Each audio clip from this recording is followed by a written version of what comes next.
Antes de apresentar oficialmente nossa convidada de hoje, queria contar um pouco para vocês o porquê de estarmos tão honrados com a presença da Rosa aqui. Acho que, de alguma forma, isso nos toca afetivamente. A Rosa tem um tantinho de responsabilidade no nascimento da dobra, mesmo que ela não saiba tanto assim. Mas, bom, começa que eu e Vinícius nos conhecemos sob seu teto.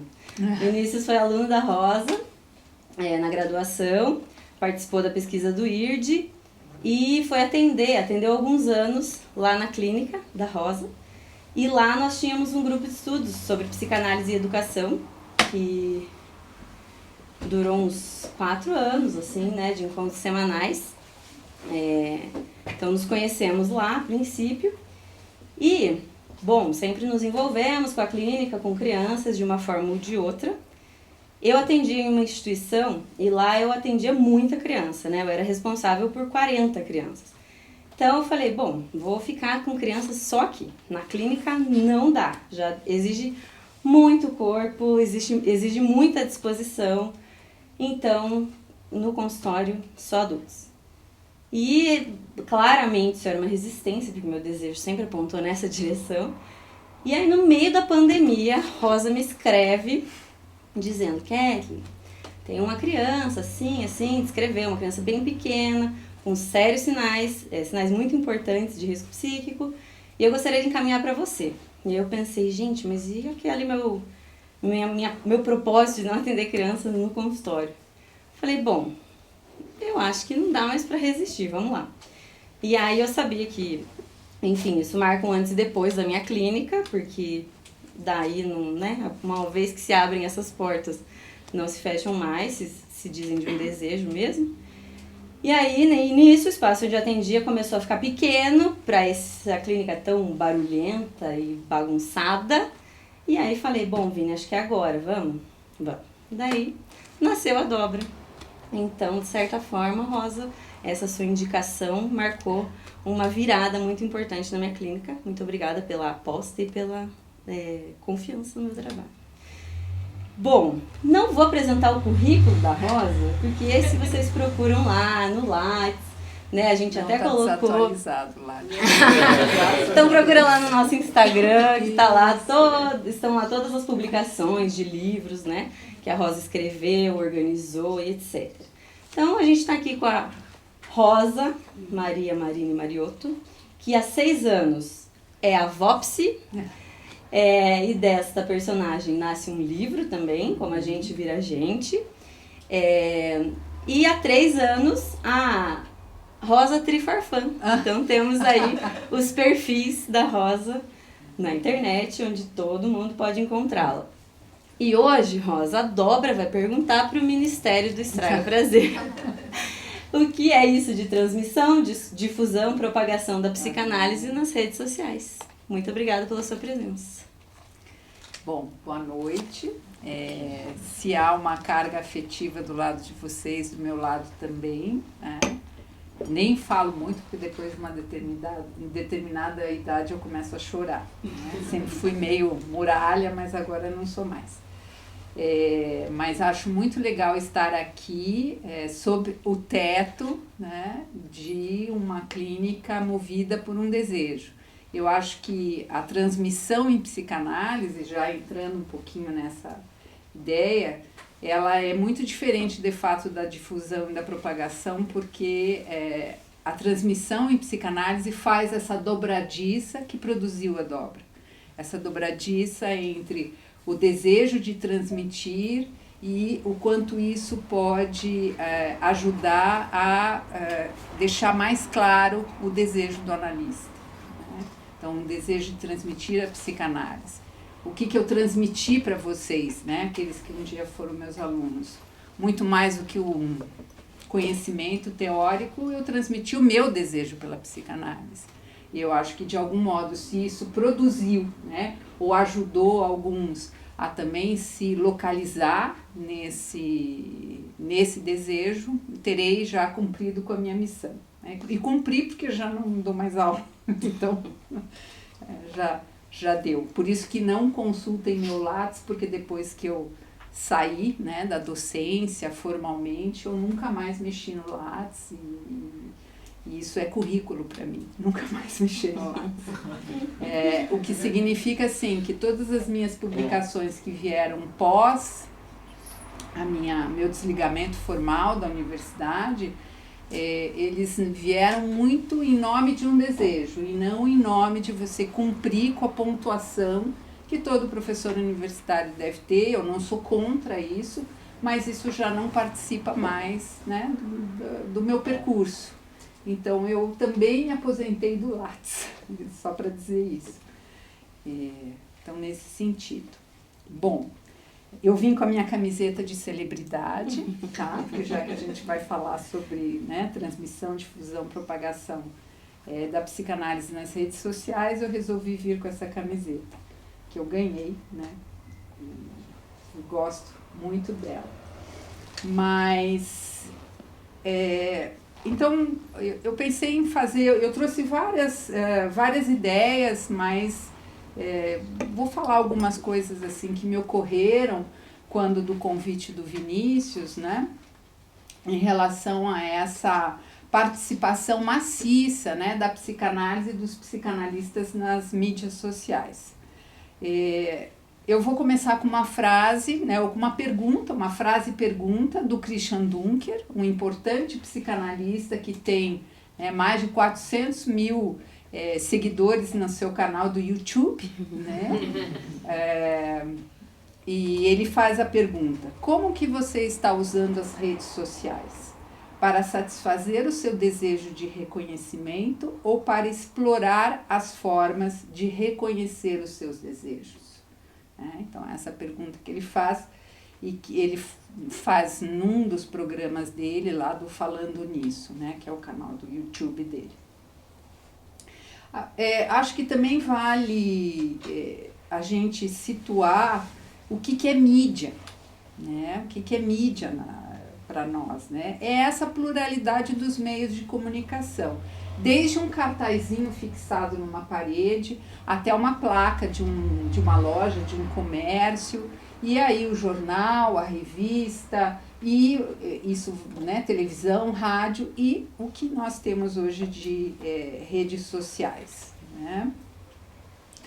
Então, a mídia é um conjunto de discursos em redes de comunicação. Acho que vale circunscrever essa ideia de que mídia é um conjunto de discursos. Então, a gente está falando de um discurso específico que a mídia propaga, né? Propagação de um determinado discurso. E esse conjunto de discursos, né, que caracterizam a mídia, ela é regida pelo mercado. Né? Então, a mídia está a serviço de um mercado, né? Então, de um discurso mercadológico. Tá? Então, isso que se propaga na mídia é uma mercadoria. Então, de modo geral, é isso, né? Algo que se propaga, que se faz propaganda. Propagar é propagandear, né? Então, é um produto que tem um valor de mercado, que se pode negociar, que se pode mercantilizar. Agora, isso nos traz muita facilidade.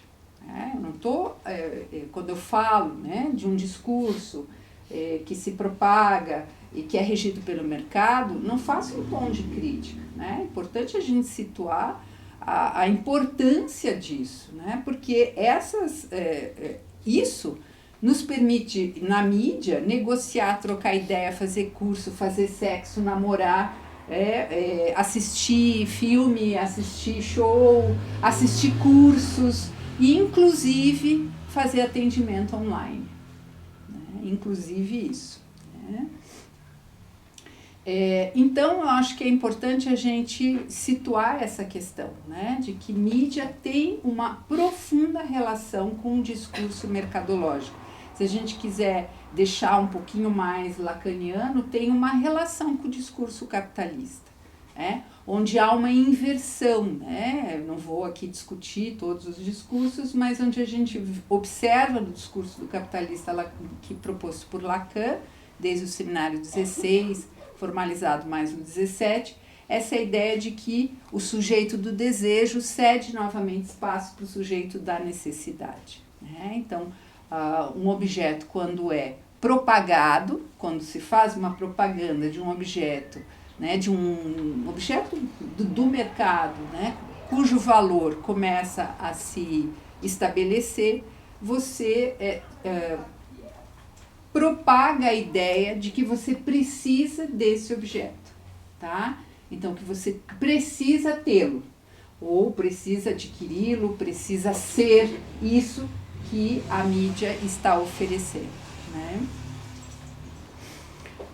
Em relação à psicanálise e à mídia, acho que vale fazer um pouquinho de história. Então, na França, lá na década de 70, é que a gente teve essa primeira ideia de propagação e difusão da psicanálise nas mídias sociais, né? Ou seja, que na época era o quê? Rádio e televisão.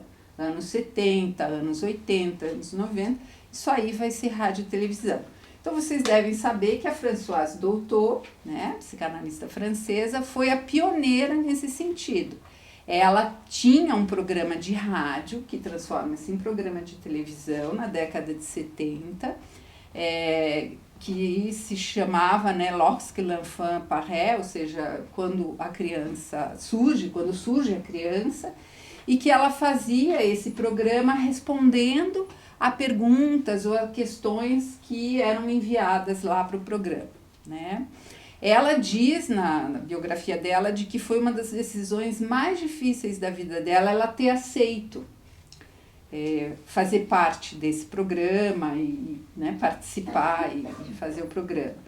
E claro que quando ela começou a fazer isso, que era algo extremamente pioneiro no campo da psicanálise, ela teve dois tipos de crítica. Uma crítica construtiva, que entendia que o fato da doutor estar participando, né, uma pediatra psicanalista, uma psicanalista pediatra, estar participando de um programa desse tipo, permitia uma maior propagação da psicanálise, uma difusão dos conceitos psicanalíticos e principalmente da compreensão do sujeito a partir da psicanálise e da localização da criança como um sujeito, né? E não mais, né, como um objeto, aí, né, mas como um sujeito construindo aí o seu quinhão de desejo. Então, esse lado da crítica construtiva, positivo, o lado positivo dela ter feito, né, ter se arriscado a fazer esse trabalho. Agora, é claro que houve, no campo da psicanálise, muita crítica, né? Até hoje se critica, alguns psicanalistas criticam a doutor por ela ter feito esse tipo de trabalho, né? Alguns criticam até pelas questões teóricas dela, né? Não vou nem entrar no mérito. Quem se ocupa de criança é obrigatória a leitura de doutor, quer que seja uma leitura reflexiva crítica ou não, mas doutor está aí nas nossas mesinhas de cabeceira, né? Sempre. Mas a crítica que se fez, né, do ponto de vista mais pejorativo, é de que ela pasteurizou demais os conceitos, para que eles pudessem ser compreendidos para o grande público. Então, aí há uma ambivalência, né? Como é que você faz, através da difusão da psicanálise, uma transmissão dos dispositivos conceituais psicanalíticos sem perder o rigor? Então, fazendo essa diferença entre sair da rigidez do psicanalista sisudo, que no máximo faz sem perder o rigor ético, né? O rigor dos conceitos psicanalíticos. Será que quando um psicanalista fala para um grande público, ele mantém esse rigor ético, né? Então, e o grande público nesse sentido, leigos, programa de televisão, é como se fosse um casos de família, né? Só que com a presença de um psicanalista. Ainda que a doutor, ela ela fazia até mesmo interpretações nesses programas, né? Mas ela mantinha um certo rigor ético daquilo que ela podia fazer naquele momento. Então a gente vê esses dois lados e até hoje é uma discussão. Em que medida a psicanálise, enquanto um discurso analítico, né, enquanto um edifício epistemológico construído, o quanto que a psicanálise se beneficia de uma propagação hoje muito maior do que rádio e televisão, que são as redes sociais, e o quanto isso pode ser de algum modo pernicioso para a psicanálise, né? E o outro exemplo que a gente tem, que foi na década de 80, lá na França, foi em 1983, o Serge Leclerc, um importantíssimo psicanalista, né, o Serge Leclerc, ele aceitou fazer parte de um programa que, olha o nome do programa, Psy Show. O nome era esse, né? E numa TV estatal, né, da França. E esse Psy Show era bem parecido com casos de família mesmo, tá? Que era uma pessoa que apresentava lá uma situação que um ouvinte, um telespectador trazia, e ele tinha que se manifestar, fazer considerações. Então, assim, eram situações onde a vida sexual do casal era exposta lá, bem casos de família mesmo, né? E foi um fiasco, vocês já sabem, né? Por quê? E a pergunta era assim, mas o que um cara da estirpe do Serge Leclerc vai se meter a fazer esse tipo de programa, né? Eu acho que é uma questão que aí envolve a própria questão da subjetividade, né? Ou seja, e a pergunta que o Christian faz, né? A pergunta que eu lancei lá no início, quer dizer, para que você está fazendo uso das redes sociais? Seja em que dimensão for, para satisfazer o seu desejo de reconhecimento ou explorar as suas formas de reconhecer, né? Explorar as formas de reconhecer os seus desejos, né? Acho que existem também outras perguntas que a gente pode fazer quando a gente aí se ocupa das redes sociais, né? Então, a gente tem esses dois aspectos aí envolvidos. Aqui no Brasil, antes mesmo do fenômeno Instagram, Twitter, até mesmo Facebook, a gente tinha psicanalistas que participavam também de programas, né? A Bicudo, o Pi, por exemplo, o Luiz Roberto Pi, ele fez parte das primeiras edições do Big Brother, dando uma assessoria, né?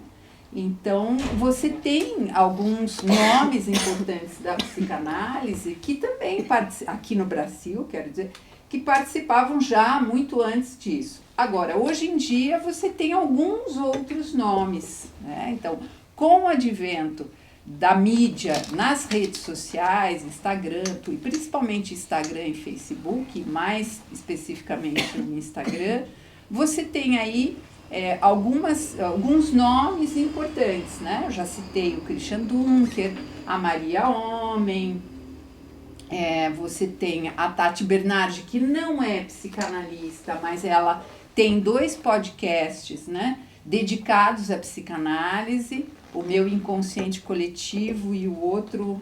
O Calcinha Larga? Não, é um outro anterior a esse, né? Eu até anotei. Desculpe, transtorno? E ela por que ela criou esses podcasts? Porque ela não é psicanalista, né, Tati? Ela é escritora, tudo. Mas ela diz, a psicanálise mudou a minha vida e eu queria fazer com que a psicanálise pudesse ser divulgada para não psicanalistas, né? E ela também diz assim que ela queria, que se ela pudesse, ela conversaria todo dia com a Vera Iaconelli. Vocês devem conhecer também, do Instituto Gerard, que tem também aí uma importante inserção nas redes sociais. E como é que ela fez para conversar com a Vera Iaconelli todo dia? Ela criou um podcast e ela convidou o mundo a aderir à vontade dela de conversar com a Vera todo dia, entre aspas, né? A Maria Homem, por exemplo, ela também é uma figura importante que eu acho que tem um fenômeno interessante na pandemia, que quando, por ocasião da pandemia, nós fomos sequestrados das nossas vidas, né? Mas é como se a psicanálise tivesse saído do armário. A psicanálise acabou tendo um nível de propagação e difusão muito denso, muito substancial no período da pandemia. Que a gente sabe que, diante de determinadas situações da humanidade, sempre um psicanalista é chamado a falar sobre isso. Então, o aluno vai lá e atira não sei aonde, aconteceu o 9 de setembro, 11 de setembro, 9/11, né? Enfim, todos esses grandes episódios da nossa contemporaneidade, eu lembro que eu falava isso em sala de aula, né? Eu falei, não sei porquê, quando acontecia isso, era um psicanalista que era chamado para participar do jornal, da entrevista, de um debate na televisão. Não era um behaviorista. Nada contra os behavioristas, né? Tenho bons amigos aí nessa área. Mas por quê? Espero que eles também me entendam como amigo. Mas por quê? Porque a psicanálise, além de ser uma praxis clínica, ela é uma forma de compreender o mundo, né? Ela tenta, ela busca, não que ela compreenda o mundo, mas ela tenta compreender os elementos, né, que compõem esse mundo, que é a subjetividade. Então, amor, ódio, pulsão de vida, pulsão de morte, identificação, inconsciente, sexualidade, isso faz parte do retalho humano. Então, um psicanalista, ele é sempre muito bem-vindo para discutir essas questões do movimento da cultura, do movimento da humanidade, né? Porque ultrapassa as quatro paredes de um consultório. Agora, a pandemia, ela teve esses dois... Então, é interessante pensar a difusão, propagação e transmissão da psicanálise no duplo sentido, no sentido clínico e no sentido teórico. Então, que efeito, né, clínico os atendimentos online produziram do ponto de vista da clínica psicanalítica? Tá? Porque um atendimento online é um atendimento de mídia social. Só que ele é restrito. Mas se eu quisesse abrir o meu Google Meet na hora que eu estou meeting meu analista, eu poderia fazer uma sessão de terapia em grupo com o meu analista, né? Só convidar os amiguinhos lá. Enfim, mas no sentido da gente pensar o que se modifica quando o psicanalista vai para as telas. Que elemento é esse, né? No que isso contribui e no que isso pode acarretar, agora eu estou falando da clínica, acarretar no laço transferencial. Então, esse é um ponto clínico. Se a gente pensar um psicanalista que tem uma inserção importante nas redes sociais, ele torna-se figura pública, bem pública, que efeito isso também tem na transferência, no atendimento. Tá? Então, o meu analista, porque é assim, analista é uma propriedade privada da gente, né? Além porque ele só ouve merda, mas também, por isso que é privada, mas também porque é meu. Né? É meu analista. Né? Eu e mais 50 pessoas vamos naquele analista, mas ele é meu. Pelo menos na terça-feira, às 15h, ele é meu. Né? Então, há que se ter esse senso de propriedade. O que o meu analista está fazendo nas redes sociais, falando do neto, postando que está fazendo competição de triatlon, né?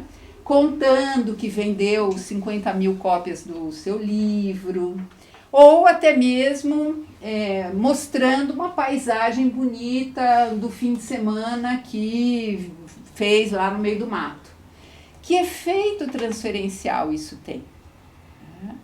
Como que, dentro das subjetividades da nossa época, esse excesso de imaginarização influencia na transferência, que supostamente deve se sustentar muito mais numa questão simbólica do que imaginária. E aí eu acho que vale fazer uma diferença entre você imaginarizar, uma imaginarização, né, da transferência, do discurso, da figura pública, e uma virtualização. Acho que são pontos diferentes. Você tornar, né, a figura pública um agente virtual, como se isso se virtualizasse, né, quase como uma outra dimensão. Acho que é isso importante. Então, a gente deveria se perguntar se, quando o psicanalista adentra pelo mundo maravilhoso da mídia social e das redes sociais, ele faz discurso ou ele faz performance? Tá? Então, o que a gente pode extrair disso que a gente assiste diariamente? É possível, né, fazer discurso nas redes sociais? Mas também é muito possível fazer performance. Né? Fazer performance nas redes sociais. Então, em que medida a gente consegue diferenciar? Se nós estamos tomados muito numa transferência imaginária, fica difícil a gente fazer essa distinção entre discurso e performance. Tá? Fica muito difícil, porque você é capturado. Né? O que é transferência? Eu supor que o que o cara está dizendo para mim tem a ver comigo. Pô, esse cara está falando para mim. Né? Então, esses dias eu fiz um post do Ministério do Estraga Prazer e alguém colocou ali assim: nossa, você por acaso conversou com o meu date? Né? Do tipo assim, o que você está falando, você falou para mim. Né? Então, do ponto de vista transferencial, fazer a performance e fazer discurso fica um pouquinho complicado se a transferência se sustenta em bases imaginárias. Ou seja, se esse psicanalista ele vale mais, né, pela imagem que ele tem do que pelo discurso que ele transmite. Então, é mais propagação do que transmissão. Lembrando, propagação, propaganda. Né? Propaganda vem dessa mesma linhagem etimológica, né? Do que transmissão. Não quer dizer que não haja transmissão. Né? Não quer dizer. Mas isso se imiscue muito nas redes sociais. Eu trouxe para vocês aqui, né, esse livro que foi lançado no ano passado. Já vou perdendo aqui né? Não, 2021. Sabia que não era do ano passado, 2021. Que é Psicanálise Clínica e Cultura, né? Da Michele Kamers, o Marco Antônio Coutinho Jorge e eu. E eu acho que ficou um livro sensacional. E tem um artigo, né, do Gabriel Binkowski. O Gabriel Binkowski, ele hoje é professor da USP, né? E o título do capítulo dele é o Psicanalista Celebridade e o Psicanalista Militante, variantes do tratamento padrão sobre os efeitos e a extensão de atuar publicamente como psicanalista. Então, assim, é um capítulo que foi feito, né, para aquilo que a gente está discutindo, e é extremamente atual, porque ele toca num ponto muito delicado dessa questão do psicanalista celebridade, o psicanalista militante. E a forma como ele traz essa discussão é interessante porque em nenhum momento ele faz uma crítica a essas duas posições. Ele apenas situa com mais precisão o que seria um psicanalista celebridade e o que seria um psicanalista militante, né? E ele vai dizer, né, que existem novos lugares, né, aos quais os psicanalistas e aqueles que falam em nome da psicanálise se sentem convocados a ocupar. E um desses lugares são as mídias sociais, né? E ele fala, não necessariamente esses lugares são um lugar de escuta, mas está para um lugar de discurso. Então, essa é a ideia do fazer discurso ou fazer performance, né? Então, o que se pode dizer nesse novo ou nesse possível lugar de discurso, né? E aí ele vai, eu só vou situar aqui o que ele chama, né? O que seria um psicanalista celebridade e um psicanalista militante, né? Deixa eu colocar aqui, né? No primeiro caso, o psicanalista celebridade faz enunciados sobre a psicanálise e sobre elementos do social e da cultura a partir da sua trajetória, da sua legitimidade, quer seja científica, institucional, e até mesmo da sua fama, né, midiática. Ou seja, de lugares em que é convidado a ocupar devido a um certo merecimento, a celebração da sua trajetória e habilidade comunicacional. Já o psicanalista militante, né, ele também ocupa um lugar de produção de discurso, não exatamente enquanto um psicanalista que milita, né, mas um psicanalista militante, empregando suas ferramentas de psicanalista em prol de uma causa, a qual se sente ligado afetiva, identitária ou intelectualmente, né? Então, é uma causa que parece fazer parte de sua, né, da sua essência enquanto sujeito do desejo, que assim poderia localizar o seu desejo como analista, né? Então, nesse sentido, você tem aí, e isso é interessante, deixa eu ver o lugar onde ele fala, né? E ele se pergunta, bom, nessa dobradiça, né, psicanalista militante, psicanalista celebridade, né, será que a gente pode manter essa ética da psicanálise? Né? Então ele diz, o psicanalista de celebridade é esse tipo de discurso em que a posição de fala é de tentar explicar ou falar de psicanálise, oferecendo-a como algo que diga sobre aquilo do qual se sofre, né? Sobre as mazelas da sociedade, ou sobre as vicissitudes da mesma, né? O psicanalista militante é a formação discursiva que emprega ferramentas psicanalíticas para produzir laço social e operar nesse laço, né?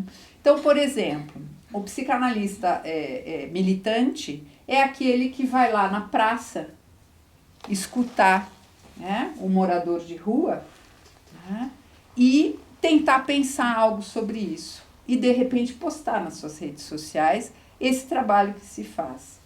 O psicanalista, né, o psicanalista celebridade é aquele que vai falar a partir da sua trajetória. Não quer dizer que ele também não vá lá na praça. Ele pode ir lá na praça. A questão não é ir na praça, né?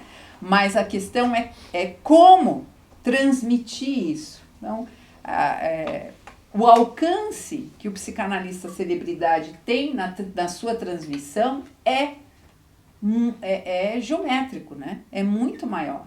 Então, ele vai falar algo de si. É isso que eu quero dizer. O psicanalista celebridade fala de si. Ele não fala do outro, né? Aliás, vamos combinar que nas redes sociais só se fala de si, né? Ninguém fala do outro. O outro não existe nas redes sociais.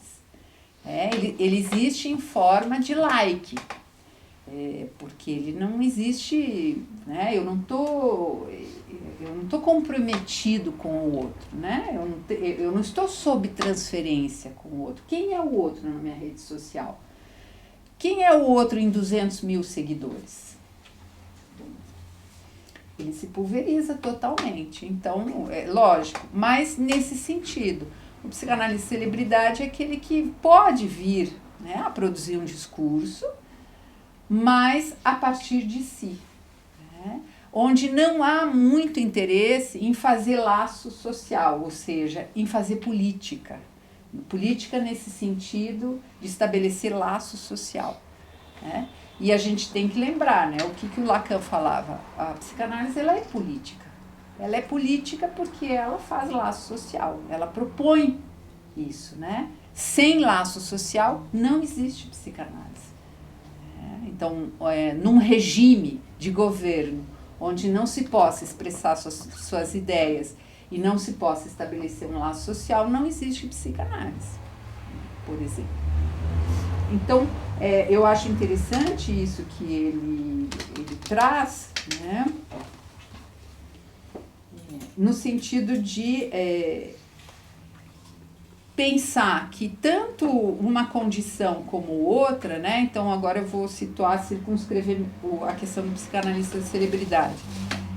Será que é possível transmitir algo da psicanálise nesse sentido? Né? O que se pode transmitir? Será que é possível nos discursos das mídias manter a essência da estrangeiridade do inconsciente? Ou nós nos tornamos, né, a patota do inconsciente? Né? Então, eu sou seguidor daquele que fala que o inconsciente é isso. Né? E aí vem essa outra ideia, né? Acho que começou esse ano. 5 coisas sobre mim, né? Nas redes sociais. Eu vou me apresentar, falar 5 coisas sobre mim. Aí eu comecei a ver nas redes todo mundo se apresentando lá, né? Os slidezinhos lá aparecendo, eu sou isso, eu sou aquilo, eu sou a mãe do fulano, eu sou, né, não sei o que, eu sou a avó do Tito, sei lá o que, né?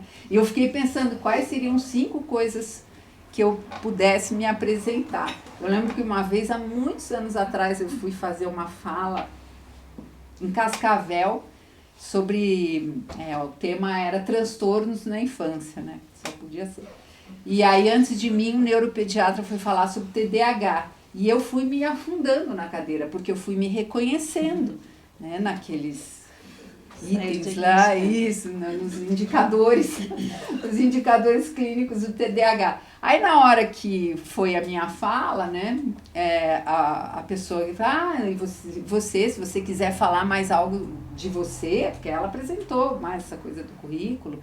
Aí eu falei assim, olha, eu acabei de descobrir que talvez uma das minhas representações seja que eu sou TDAH, porque, né, o colega aqui acabou de me diagnosticar sem saber.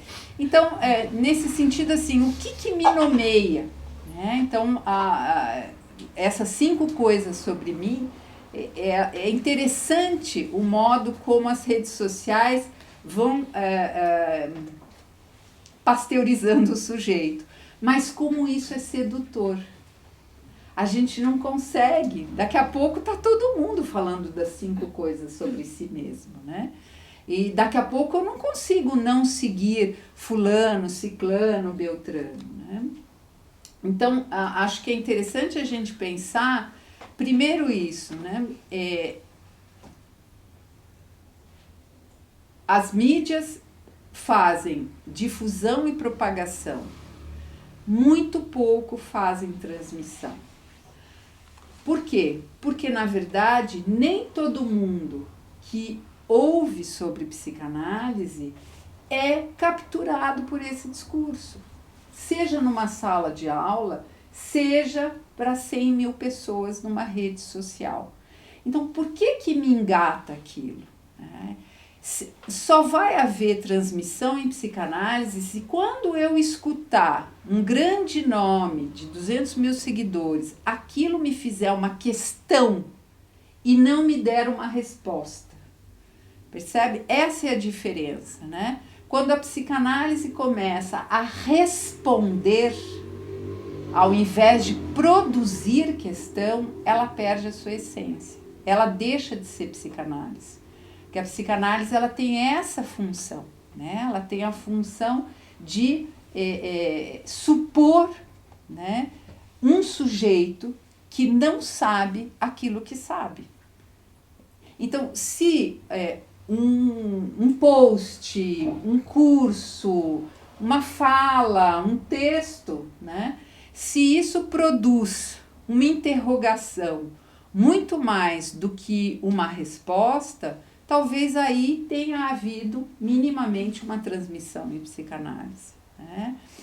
E a gente nunca sabe, aquele que faz a postagem, né, seja quem for, a gente não é responsável pelo efeito da nossa palavra no outro, mas a gente sempre será responsável pelas transferências que suscita. Como que a gente faz isso em rede social? Não faz, né? Apesar de que, quando isso se coloca em questão, a gente vai receber as ressonâncias disso nos chats, né? Ou seja, no privado, vamos dizer assim.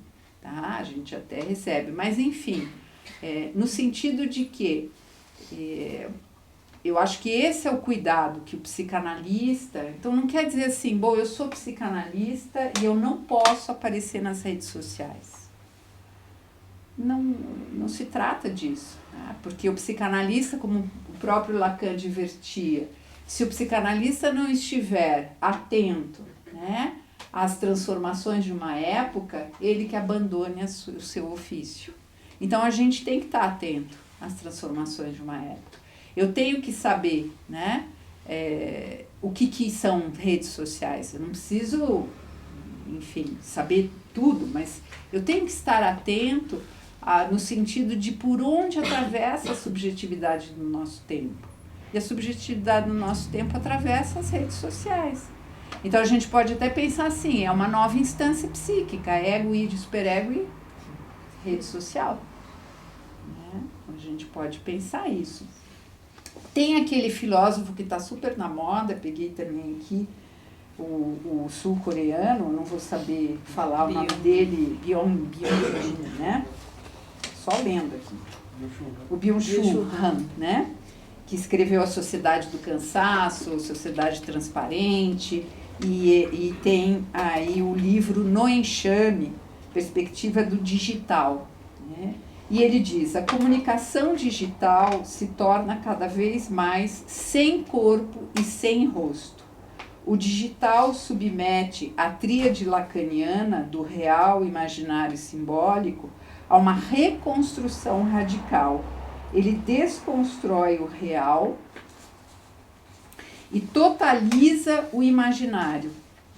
O smartphone funciona como um espelho digital para a nova versão pós-infantil do estadio do espelho. Achei isso sensacional, né, que ele fala. Ele abre um espaço narcísico, uma esfera do imaginário no qual eu me tranco. E acho bacana isso, no qual o eu se tranca, né? Por meio do smartphone, o outro não fala. Não fala, mas também não escuta, né? Não importa o próximo, o que importa é o próximo post. Então, tem isso também, né? Nas redes sociais, o que importa não é o post que você faz, mas é a continuidade das postagens, né? Então, e uma vez aí também pensando nesse sentido, né? A importância dessa totalização imaginária que se produz, uma psicanalista, colega de muitos anos, né, uma psicanalista importante, ela me mandou um WhatsApp, acho que ano passado, Rosa, quem é que faz as tuas postagens? Aí na hora eu falei, como assim quem é que faz? Me causou estranheza, eu falei, como assim? Sou eu? Como assim quem é que faz? Na hora eu pensei, estão fazendo um perfil fake meu, né? Quem é que faz? Aí eu falei assim, oi, tudo bem? Sou eu, por quê? Não, é porque você tem muita adesão, não sei o quê, e aí a pessoa que... Aí eu entendi, existem pessoas que fazem, né? Sou eu mesmo. Então, existem pessoas que fazem. Aí ela queria saber quem faz as minhas para ela, de repente, contratar, né? Aí eu falei assim, olha, pagando bem, fulana, de repente... Aí eu fui dar uma olhada nos posts dela. E eu me lembrei da época de sala de aula, né? Que a gente não pode, lição básica de docência, de apresentação de trabalho. Nunca coloque um textão gigante no slide, porque ninguém lê. É a mesma coisa nas redes sociais. Você não vai colocar, né, ali naquela fotinho um parágrafo inteiro de um texto, porque ninguém vai ler. Porque ninguém está interessado em ler nas redes sociais. Está todo mundo interessado em ver nas redes sociais.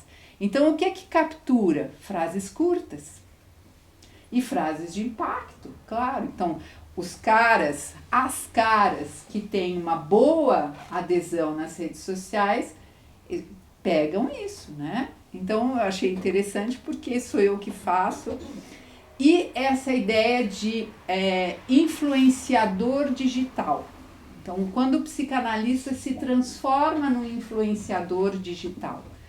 O que é um influenciador digital? Né? Quer dizer, em que medida, sob transferência, a transferência virtual, né, ela produz, que tipo de influência um psicanalista pode produzir nas redes sociais? Se for uma influência que mantenha o sujeito, né, o seu seguidor, seguindo de modo alienado, então está se fazendo um uso da psicanálise selvagem, né? Uma psicanálise selvagem e mais perversa, extremamente perversa, porque você mantém os seus seguidores alienados. Então não importa o que você escreva, e isso é muito interessante a gente observar nesses analistas que têm milhares de seguidores, não importa o que você escreve, você vai receber like. Muitos, milhares de likes. Tá? Porque as pessoas não leem. Então, é muito interessante isso, né? Eu estou divulgando meu ateliê, né? O ateliê que a Kátia também faz parte desse primeiro... E aí eu coloquei lá, ateliê, segundo semestre, e embaixo ali eu coloquei algumas informações básicas. E no final eu coloquei assim, interessados para obter maiores, mande e-mail, eu botei meu e-mail. Oi, tudo bem? Como é que eu faço para ter mais informações? Oi, tudo bem? Como é que eu faço para ter... Então, ali, né, algumas pessoas se permitiram colocar publicamente, muitas outras via chat, como é que eu faço? Aí você fica pensando, eu vou, né, intervir como um analista, como uma ranzinza, né, tem isso também, ou como uma pessoa que quer que as pessoas se inscrevam no ateliê, né, então eu vou ser bacana, vou ser legal, né, eu vou relevar que a pessoa não leu. Então é muito interessante, né? No sentido de que é um elemento extremamente narcísico. Então, um psicanalista que está nas redes sociais, porque o problema não é a rede social, gente, é o uso que a gente faz dela, moral da história. Não é? Então, se você mantém o outro sob sua tutela, porque é quase isso, né? Um seguidor, ele está sob tutela daquele que segue. Se você mantém essa tutela no sentido de um movimento de alienação, isso tem uma consequência. Né? Uma consequência a tal ponto que qualquer comentário seu pode vir a interferir positivo ou negativamente nessas pessoas. Então, esse é o ponto. Por exemplo, se um belo dia, né, então vou falar de uma importante, né, figura pública que é aqui de Curitiba, que quase, eu acredito que todo mundo que tem Instagram segue ela, Ana Sui, tá? Ana Sui eu tenho muito afeto pela Ana Sui, também foi aluna, né, minha, da PUC, enfim. Se a Ana Sui, um belo dia, resolver assim, naqueles redondinhos que ela faz lá, cansei, vamos tomar no cu.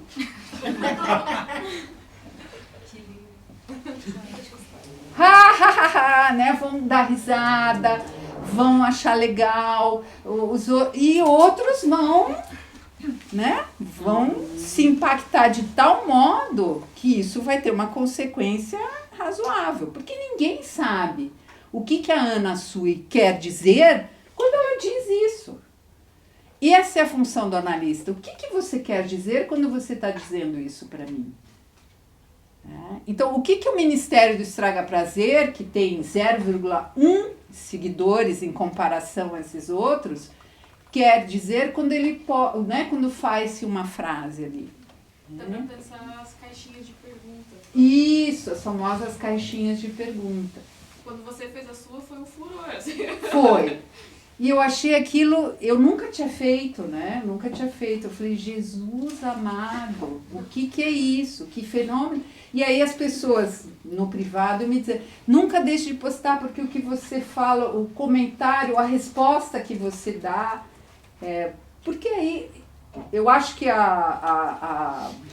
as redes sociais, quando o psicanalista que fez mais ou menos um trajeto na sua própria análise consegue se destacar do personagem que ele pode ser nas redes, ele até consegue ser mais legítimo.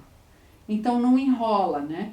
Então às vezes as respostas não são para angariar mais seguidores, mas talvez para colocar uma interrogação naquele que te fez uma pergunta, que quer te ouvir, alguma coisa assim.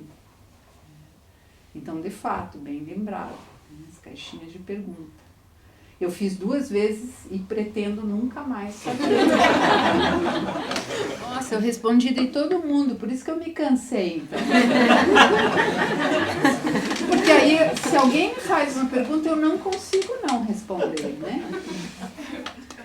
Eu me sinto convocada, se o outro me interpela de algum modo.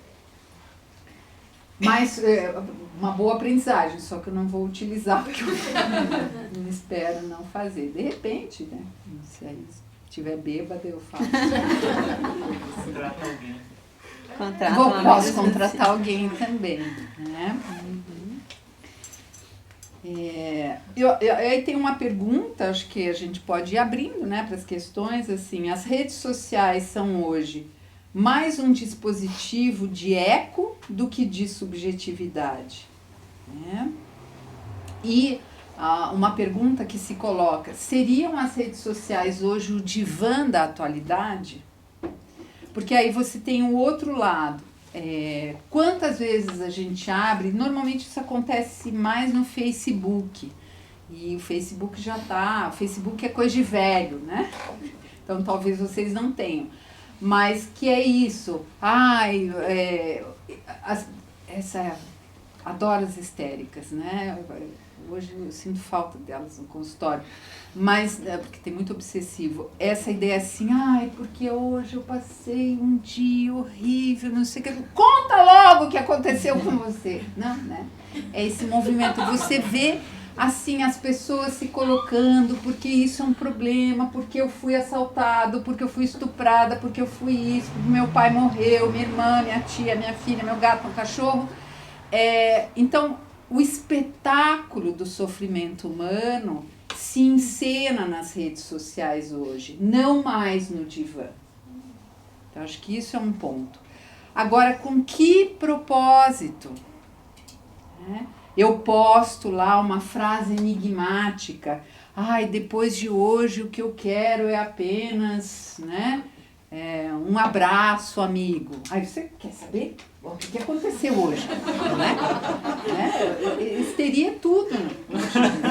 Tudo, né? Porque não é a histérica, né? O discurso histérico, ele convoca, ele captura, né?